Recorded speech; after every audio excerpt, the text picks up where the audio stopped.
siwaone madhaifu, kawaekea vikwazo. Wenye yao mapungufu, Ilahi kaweka nyenzo, kawatunukia kenzo, maarifa na muongo. Assalamu alaikum wa rahmatullahi wa barakatuh. Alhamdulillahi wa sallallahu wa sallama ala rasulihi wa mustafahu wa ala alihi wa sahbihi wa man walahu wa ba'd. Karibuni tena ndugu zangu mnaotazama vipindi hivi kutoka Africa TV. Katika kipindi chetu cha leo tunaendelea mwendelezo wetu wa kipindi kile tulichoanza ya ibada ya udhiya, ibada ya kuchinja katika mwezi mtukufu huu wa mwezi wa mfungo tatu katika kalenda ya Kiislamu au miezi ya Kiislamu. Tumemzungumzia ni mtu gani au ni kitu gani ambaye udhiya ni kitu gani, lakini athari zake na hukumu yake, kwa nini tunachinja, lakini pia hukumu yake ni nini, kwa maana kwamba tumeona kwamba ni sunna, lakini ni sunna ambayo pia inaleta athari tofauti tofauti katika jamii yetu ya Kiislamu, lakini na majirani zetu na wale ambao tunaishi nao. Na tumeona Mtume sallallahu alaihi wasallam yeye mwenyewe alichinja, lakini tunaona historia hii ya udhiya kwa maana kwamba ilianza toka Nabii Ibrahim alayhi salam, wakati anapewa mtihani na Mwenyezi Mungu wa kumchinja mtoto wake, lakini pia akafaulu na baadaye akashushiwa dhibhin adhima akawa ameweza kufaulu. Leo tuangalie ni nani ambaye anayetakiwa kuchinja kichinjo hichi. Kwanza kabisa, kichinjo chote kinachochinjwa kwa maana kwamba kinakuwa kinachinjwa kwa ajili ya ahlul bait, yani watu wa nyumbani kwako. Katika nyumba moja kinatakiwa kuchinjwa kichinjo kimoja. Hii ndiyo sunna, lakini pia ikiongezeka si vibaya. Kwa hiyo wale ambao wako chini yako katika watoto, si kama vile tunavyofanya katika zaka za fitri, kwa maana kwamba umtolee mtoto, umtolee mwanao, umtolee mama, umtolee baba, umtolee wala, bali wale watu wote ambao wanaokuzunguka katika jamii yako unaowabeba wewe, akiwemo mtoto wako, akiwemo mama labda nani, wale ambao wako chini yako, unatakiwa wewe katika nyumba yako uchinje kichinjo kimoja ambacho kinakuwa kinatosheleza katika ile familia yako. Hata wakati mwingine labda una watoto wako ambao wameshajitegemea, wameshaoa, lakini wapo ndani ya nyumba yako, wanakaa ndani ya nyumba yako, wengine wanasema kwamba pia hao pia wanabebwa na kichinjo chako wewe kama baba, madamu wapo chini yako, hata kama wana familia zao.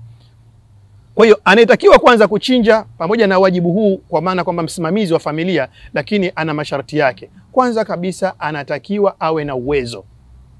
Awe na uwezo. Uwezo huu ni uwezo ambao utazidi ya kile yani thamani ya kile kichinjo. Tunaona kwamba kichinjo hivi sasa kinaweza kikafika kuanzia 1,500,000, 180,000, 200,000. Kwa hiyo kwanza uangalie, je, ninao uwezo utakaozidi mimi nikinunua kichinjo nitabakia bado na uwezo wa kuweza kuihendo familia yangu, kuweza kuitimizia familia yangu. Hapo utakapokuwa unao uwezo huo, basi wewe ndio ambao unawajibika katika kuchinja. Kwa maana cha kwanza uwe ni ghani. Lakini pia ili uwe katika wale ambao wanaotakiwa kuchinja, lazima utie nia. Ikiwa hujatia nia, basi huwajibikiwi wewe kuchinja. Na nia hii kwa maana kwamba mtu anakuwa ni lazima tayari ameshakuwa amewajibikiwa kuchinja pale ambapo atakapokuwa ima ameshakinunua kichinjo chake na akaonyesha kwamba hichi ndicho kichinjo ambacho nakwenda kukichinja, basi pale inakuwa ni aini tayari ni ulazima kwa yeye kuchinja, kwa sababu ameshakiainisha kile kichinjo. Lakini baada ya kujua masharti ya huyo ambaye anatakiwa kuchinja, hebu tumuangalie kile kichinjo chenyewe. Hichi kichinjo kipo cha aina 4, kwa maana kwamba Mtume sallallahu alaihi wasallama aliweza kuainisha vitu vya aina 4 ambavyo ndio vinafaa kuchinjwa. Cha kwanza alisema ni ngamia, cha pili ni ng'ombe, cha tatu ni kondoo, cha 4 ni mbuzi. Hawa wanyama ambao ndio wanaitwa bahimatul an'am, unaweza ukawachinja ima awe wa kike au awe wa kiume, kwa maana ima ni ngamia kwa maana naqa au jamal, au kama labda ni ng'ombe awe ni bakara au thaur, kama labda ni kondoo anaweza kawa naja au kabsh, kama ni mbuzi anaweza kawa taisi yani beberu, au anaweza kawa maazi kama na wa kawaida wa kike. Kwa hiyo hizi aina 8 kwa 4 ndizo ambazo zinaruhusiwa kuchinja. Hatuwezi tukachinja udhiya tukamkamata sungura tukamchinja, au tukasema kwamba tunachukua bata tunachinja, au tunachukua kuku tunachinja. Hawa wote hawamo katika zile specimen za kuweza sisi kuweza kuwachinja au kuruhusiwa kuchinja. Baada ya kuwajua hawa, basi kila katika hivi vya aina 4 za hawa wanyama nao wana masharti yake. Huyu ngamia ili apaswe kuchinjwa anatakiwa afikishe katika umri fulani, awe na miaka 5 amefika. Lakini pia ng'ombe awe tayari amefikisha miaka 2 ili awe amequalify kuweza kuchinjwa. Lakini mbuzi ili aweze kutimiza miaka ya kuchinjwa at least awe na mwaka mmoja.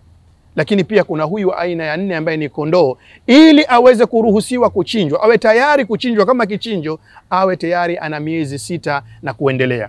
Kwa hiyo haya ni masharti ambayo kwanza ni wanyama wa aina 4, lakini katika hawa wanyama kila mmoja wapo anakuwa na nini? Na vigezo vyake. Kwa hiyo tunatakiwa wakati tunakwenda kununua vichinjo, tujue kondoo ninayemnunua amefika miezi 6, mbuzi ninayemnunua amefika mwaka, ng'ombe ninayemnunua amefika miaka 2, ngamia huyu ninayemnunua kwa ajili ya kuchinja amefika miaka 5. Hapa ndio ambapo anakuwa ametimiza hizi sifa zake. Lakini pia asiwe na aibu, asiwe na dosari huyu mnyama, kwa maana asiwe na macho. Tukimwangalia kwa mfano mnyama wetu ambaye tunataka kumchinja, tukimwangalia kwa nyuma, ni mnyama ambaye amekamilika. Ni mnyama ambaye amekamilika. Tukimwangalia mbuzi huyu, kwa maana kwamba tayari ameshafikisha zaidi ya mwaka. Lakini zaidi ya mwaka, lakini anatakiwa asiwe ni mwenye asiyeona. Yani ana macho ambayo ni mabovu. Al-awra, al-bayyin awraha. Huyu macho yake anaona, anaweza kukimbia, anaweza akaona chakula akala, akatononoka vizuri. Lakini pia asiwe kilema, kwa maana akiwa kilema anakuwa hana ile movement ya kuweza kwenda katika malisho. Lakini katika masharti ya 3, baada ya kwamba macho, kilema, pia asiwe ni mgonjwa. Mbuzi mgonjwa ambaye anakuwa hawezi kutaharaki, anaonekana amechoka choka. Huyu ukimkimbiza hapa unamuona anatembea, hana ugonjwa. Kwa hiyo sifa hizi 3 kwanza, awe hana upofu, lakini pia asiwe ni mnyama ambaye ana kilema, lakini pia asiwe mnyama ambaye mgonjwa. Lakini sharti la 4, asiwe ni mnyama ambaye ni hazila. Mnyama hazila ni mnyama gani? Ni mnyama ambaye kwa maana kwamba lazy, mnyama ambaye kama vile system imekatika, network haisomi, anaonekana tu hajiwezi, haelewi. Kwa hiyo akiwa na dosari ya namna hii, mnyama wa aina hii huwa haturuhusiwi sisi kumchinja. Kwa hiyo awe ametimiza ile portion ya miaka, lakini pia awe ametimiza sifa hizi, asiwe na dosari ya aina yoyote. Na mnyama huyu tunatakiwa sisi tuanze kumchinja katika wakati ambao ni maalumu. Na wakati huu ni wakati gani? Ni wakati ambao umeruhusiwa, kwa maana baada ya sala ya Idi, umeshaswali Idi, umeshapata hutuba yako, pale ndipo ambapo wewe sasa unaanza kwenda kumchinja mnyama. Asichinjwe mnyama kabla ya siku ya Idi, asichinjwe mnyama mwezi 9. Mnyama kama huyu akichinjwa mwezi 9 anakuwa amekosewa. Huyo atakuwa ni kwa maana kwamba amechinja sadaka tu ya aina nyingine yoyote bila ya kuingia katika ile ibada ya udhiya. Achinjwe kuanzia baada ya kuswali swala ya Idi, na tayari hutuba imekwisha, anatoka hapo anakwenda kuchinjwa. Kwa yule asiyeswali swala ya Idi, basi awe na timing ya kusema hivi sasa watu wameshaswali Idi, lakini pia na imamu keshamaliza khatibu kuzungumza, sasa naweza nikaestimate nikaanza kumchinja mnyama yangu huyu, kwa maana atakuwa na nafasi kuanzia muda ule mpaka siku ya 13 ambayo inakuwa katika ayamu tashrik, pale inapoingia wakati wa maghribi. Hapa ndio inakuwa imefungwa ule muda mzima wa kuweza kufanya ibada hii ya udhiya. Tukutane katika kipindi kijacho kwa kujua namna gani tukaweza kuanza kumchinja huyu mnyama. Tunamchinja vipi? Machinjio yake yaweje? Tunampokea vipi? Lakini pia vitu ambavyo tunavyotumia katika uchinjaji wetu vinatakiwa vile vitu gani? Tukutane tena katika kipindi inshallah kinachofuata. Wassalamu alaikum wa rahmatullahi wa barakatuh. Kawawekea vikwazo wenye yao mapungufu, Ilahi kaweka nyenzo, kawatunukia kemvo, maarifa na